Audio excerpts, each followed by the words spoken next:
My grandma's will was a bombshell that blew my family apart. She left me everything: the old farmhouse, the creaky barns, and all the land that stretched to the horizon. I was speechless. I loved that farm more than anything, and she knew it. But the moment the lawyer finished reading, the vultures descended. My own parents and my brother, Mark. My dad was the first to speak, his voice tight with fake concern. "Honey, this is a lot for you to handle. You're still in school. A farm is a huge responsibility." My mom chimed in, patting my hand with a grip like steel. "He's right, sweetie. And your schooling? Well, it's a community college. It's not like you have massive tuition bills. We could sell the farm, set up a nice little fund for you, and use the rest too. Secure the family's future. Secure their future." My stomach churned. They meant their future. Mark, who'd always been jealous of my bond with Grandma, just smirked. "Yeah, sis, what are you going to do with a dusty old farm? You probably don't even know how to start a tractor." The insults were a smokescreen. I knew what this was about. My parents had always lived beyond their means, chasing a lifestyle they couldn't afford. New cars, country club memberships, extravagant vacations. The farm represented the biggest payday they'd ever seen. Grandma's final gift to me was just a dollar sign to them. That night, the whispers started. I overheard them in the kitchen, their voices sharp and greedy. "We need to contest it," my dad hissed. "Claim she wasn't of sound mind. Or that Sarah unduly influenced her." "We can argue she can't manage it," Mom added. "We'll be the responsible ones, stepping in to manage the estate. We sell it, pay off our debts, and give her a small allowance. She won't know the difference." I couldn't believe what I was hearing. They weren't just trying to take my inheritance. They were trying to paint me as incompetent and manipulative. They were plotting to erase my grandma's last wish and rewrite it for their own benefit. The pain was sharp, a betrayal that cut deeper than any argument we'd ever had. The next day, they ambushed me at the breakfast table, at a lawyer on speakerphone. He had a smooth, oily voice that made my skin crawl. He talked about petitions and legal challenges, about proving Grandma was confused. He suggested I voluntarily sign over control of the estate to my parents to avoid a messy family conflict. It was a threat, wrapped in a pretty legal bow. My mom looked at me with pleading eyes, a performance worthy of an Oscar. "Sarah, please, don't do this to us. Don't tear this family apart over some dirt and a drafty old house. Tear the family apart." They were the ones holding the sledgehammer. I looked from my mother's fake tears to my father's impatient glare, to my brother's smug grin. He was already spending the money in his head. And in that moment, something inside me hardened. The grief for my grandma turned into a cold, hard resolve. She didn't leave me the farm because she thought I was weak. She left it to me because she thought I was strong enough to protect it. "No," I said, my voice shaking but clear. "I'm not signing anything." My dad's face turned purple. "You ungrateful girl. After everything we've done for you." "What have you done?" I shot back, the words tumbling out. "Tried to belittle my education. Tried to steal my inheritance. Tried to declare our own grandmother incompetent the second she was in the ground. You're not getting the farm. You're not getting a single penny from it." I stood up, my chair scraping against the floor.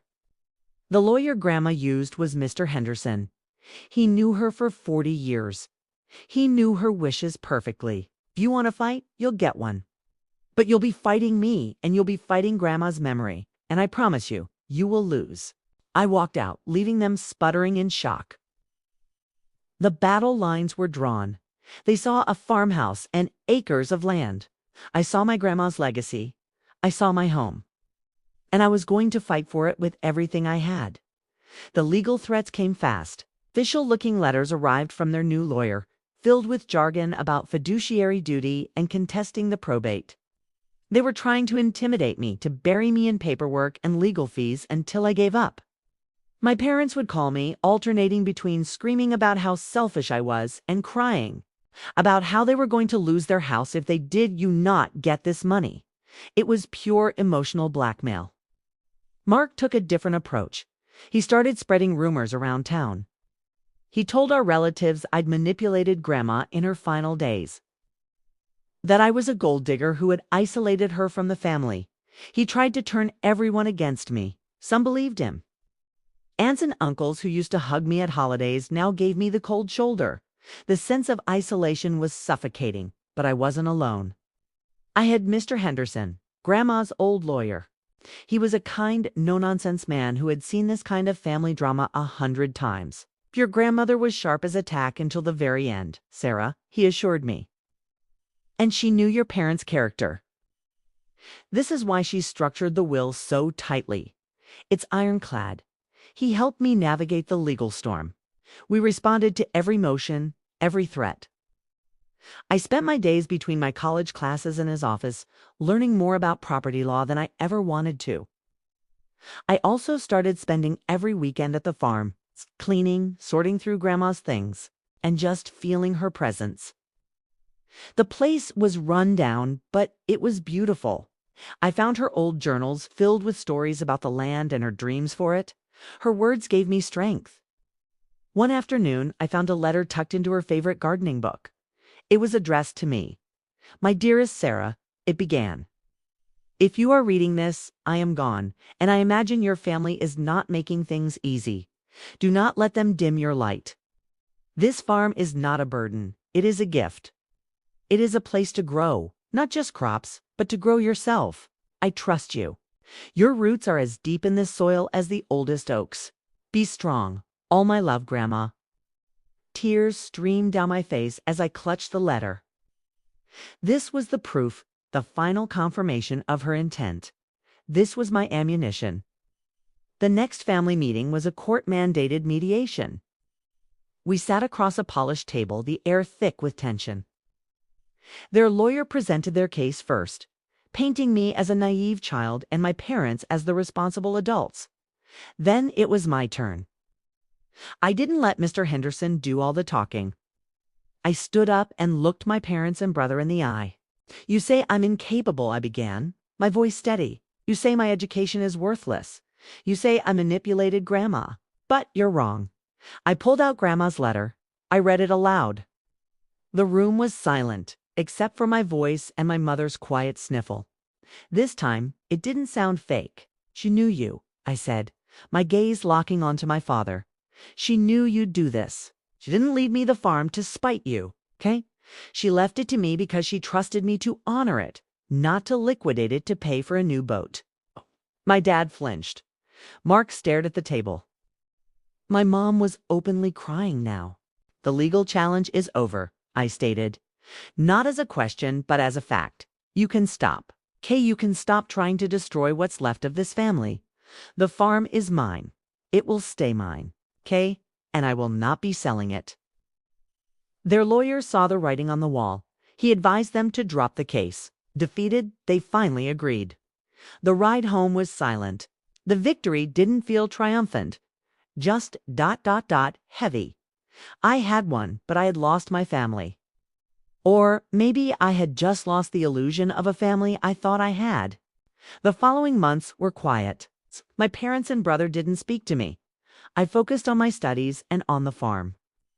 I started small, planting a large vegetable garden, fixing fences, and giving the farmhouse a fresh coat of paint. The hard work was healing. The soil didn't judge me. The sunrise didn't demand anything from me. One day, about a year later, a car pulled up my long gravel driveway. It was my mom alone. She looked older, tired. She got out of the car and just stood there, looking at the neat rows of corn and the repaired porch railing. It looks ... good, Sarah, she said softly. You've done so much work. I just nodded, unsure what to say. We were wrong, she finally whispered, her voice breaking. Your father. He's in so much debt. He was desperate. It doesn't excuse what we did, but I'm so sorry, Sarah. I am so sorry. It wasn't a magic fix. The deep wounds of betrayal don't heal overnight. But it was a start. I invited her in for a cup of tea. We sat in the kitchen where I'd overheard their awful plotting, but this time there was no whispering. There was just a fragile, tentative silence and the first tiny seed of a possible new beginning. The farm had already taught me so much about patience and growth, and I realized maybe my family could learn that too.